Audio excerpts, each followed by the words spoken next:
There are people who've cruised 15, 20 times and never gotten sick. And there are people who've cruised twice and spent 2 of those days in the ship's medical center, running up a bill they never expected, missing the port they spent 2 years planning for. The difference, more often than not, wasn't luck. It was what they ate and when they ate it. I spent well over 2 decades sailing most of the major lines. But what I'm sharing with you today comes from a different kind of source. Someone who sat at a customer service desk on cruise ships for 14 years and watched the same conversation repeat itself over and over around the 3rd day of almost every sailing. A family of 4, all sick. A single traveler, feverish and confused. Someone in tears asking about a refund for a port they just missed. And the answer was always the same, because the contract said what it said. Medical bills on cruise ships aren't covered by most travel insurance policies. The cruise line's own contract explicitly limits their liability when passengers get sick, and missed ports due to illness? No refund. 0, regardless of circumstances. That is the reality. And after watching it happen hundreds of times, a pattern emerged. The same foods kept showing up in those stories. Not randomly, consistently. That's what this video is. 15 specific foods that carry a higher risk on a cruise ship than they do anywhere else on Earth, why each one is riskier than it looks, and in most cases, exactly what to eat instead. Some of these you'll recognize. A few of them are gonna surprise you. And if you're someone who cruises regularly, if you're in that group of people who've been doing this for years and assume you know what to watch out for, I'd ask you to stay with me, because the ones near the end of this list are the ones almost nobody talks about, and they're the ones that showed up most at that desk. If this kind of honest behind-the-scenes information is useful to you, tap the thumbs up and subscribe if you haven't yet. It only takes a second, and it's the best way to make sure you don't miss what's coming. Let's get into it. We're gonna start with the most familiar ones, the foods that look completely normal, that you've probably eaten on every cruise you've ever taken, and then move toward the ones that are genuinely surprising. By the end, you'll have 4 simple principles that cover almost everything on this list. Number 1, scrambled eggs from the hot buffet tray. This is the one almost everybody eats. You walk up to the breakfast buffet, lift the lid, and help yourself. Here's the problem. Every time that lid comes up, warm air escapes and the temperature inside that tray drops. Eggs that were sitting at 155 degrees at 7 in the morning are closer to 130 degrees by 9. That puts them squarely in the salmonella danger zone. The warming tray gives the impression of keeping food hot. What it actually does is keep food warm. There's a meaningful difference between those two things. The good news is that on most ships, there's a made-to-order egg station about 5 feet away from that tray. Food is cooked fresh and served immediately. No wait time, no temperature drift. If you want eggs at breakfast, walk over and say, "Can you make those to order?" 1 sentence. It always works. Number 2, pre-cut fruit salad from the buffet. This one surprises people, because fruit feels healthy and safe. When fruit is whole, the skin acts as a protective barrier. The moment it's cut, that barrier is gone. The moist interior is now exposed to whatever was on the cutting board, the knife, the worker's hands. Melons are the worst offenders.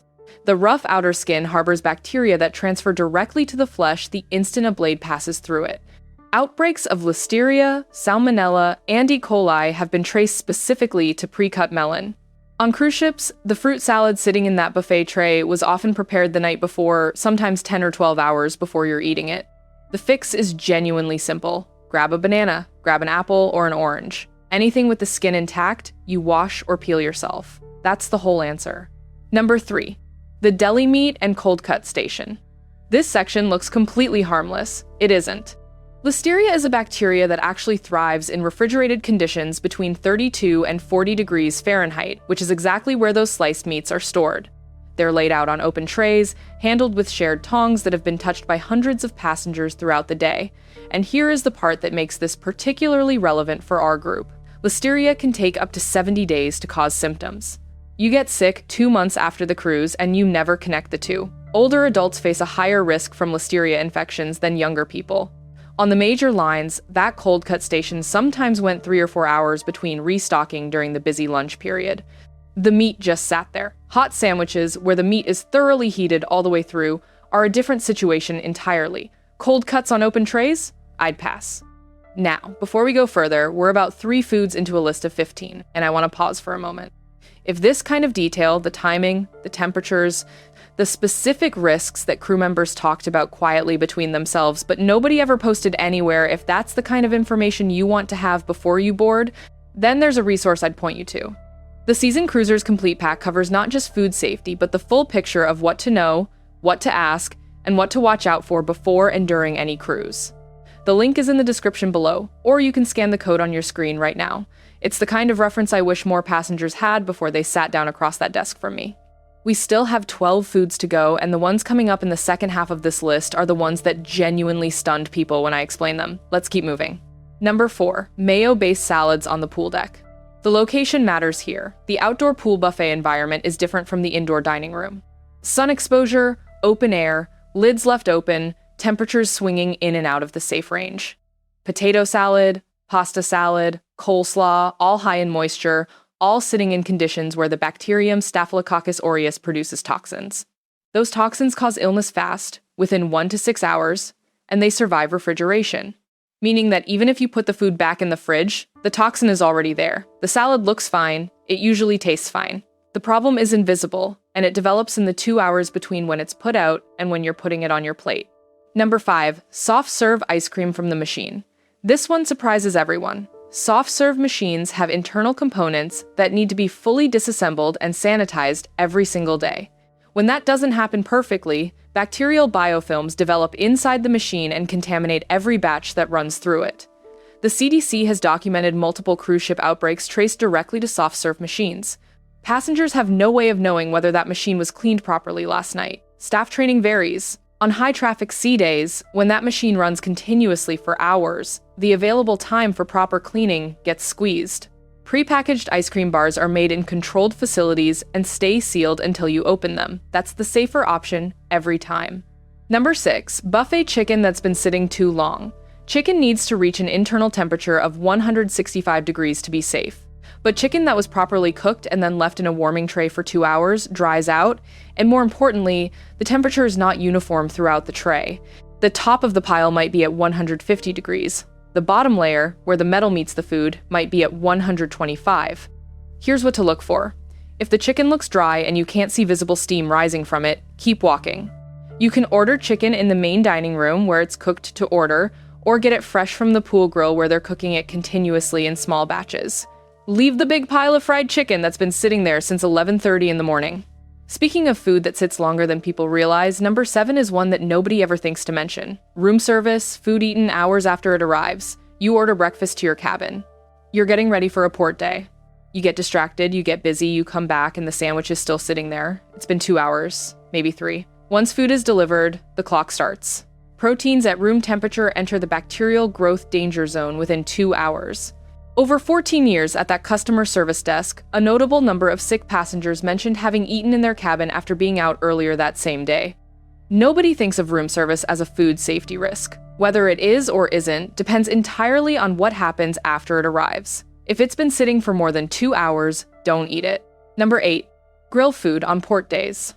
On port days, a significant portion of the crew is ashore restocking, rotating shifts, managing logistics. The pool grill stays open, but often with reduced or rotating staff.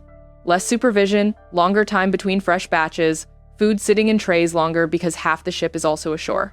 The person normally running that grill might be someone completely different that day. The system simply operates differently when half the operation is happening somewhere else.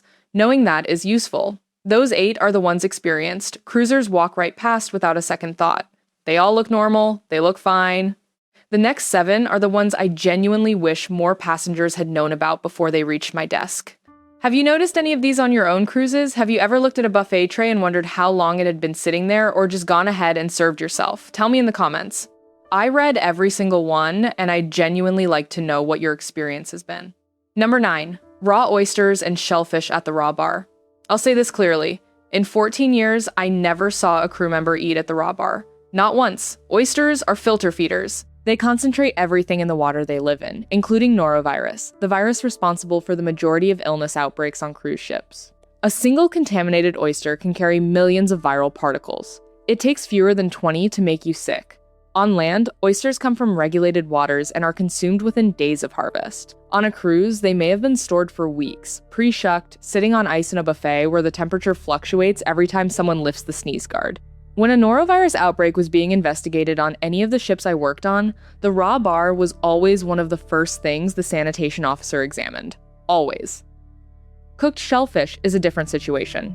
Steamed shrimp, grilled scallops, heat kills the pathogens. Raw oysters, raw clams, ceviche made with uncooked seafood? I wouldn't. This is the one I'd never skip telling you.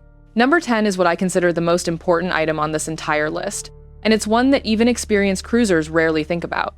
Buffet-style sushi. This is different from sushi served in a dedicated specialty restaurant on the ship.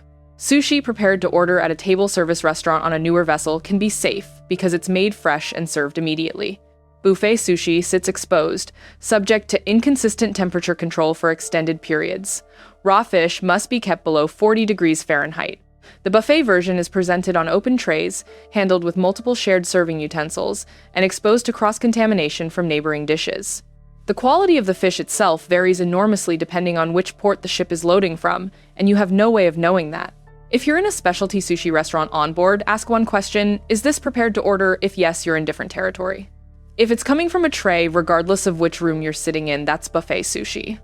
Number 11. Fish served rare or medium in the dining room. Some upscale onboard restaurants serve tuna or salmon seared on the outside, but raw in the center. On land, at the right restaurant, that may be a reasonable choice. On a cruise ship, the variables are unpredictable. The risk is a parasitic worm called anisakis, present in many species of ocean fish. If fish isn't cooked to an internal temperature of 145 degrees, live parasites survive. Symptoms include severe abdominal pain and vomiting within hours. You don't know how long that fish was in storage. You don't know whether the cold chain was maintained perfectly during loading. The exact words to use are, "Could I have that fully cooked through?" Every dining room will do it without hesitation. It's not what a fine dining kitchen would prefer to serve. Ask anyway. Number 12. Self-service ice from dispensers in the pool area. There are two very different ice situations on a cruise ship. The dining room uses dedicated scoops, strict handling protocols, and close supervision. Self-service ice dispensers on the pool deck or at buffet stations are accessible to passengers. Hands go in, glasses get dipped directly into the ice gets contaminated, and unlike food, people don't think of ice as something that can make them sick, but it melts into everything you drink. There's a reason the dining room staff follows strict ice protocols. Ask a crew member to scoop your ice rather than serving yourself. Number 13. The chocolate fountain. Hundreds of passengers dip items into melted chocolate. Hands touch the stream, children put fingers directly into it, partially eaten strawberries get double dipped. The chocolate is kept at around 100 degrees, warm enough to stay liquid, nowhere near hot enough to kill pathogens. Everything passengers introduce into that fountain circulates in the warm chocolate indefinitely. Individual chocolate desserts from the pastry case are a completely different situation. The communal fountain, where everyone dips their own items, is something else entirely. I'll leave it at that. Number 14. The soup or cream of the day at a standard buffet line. Passengers hear daily special and assume fresh. Sometimes it is. But in high-volume cruise kitchens, special can also mean we need to use this before it turns.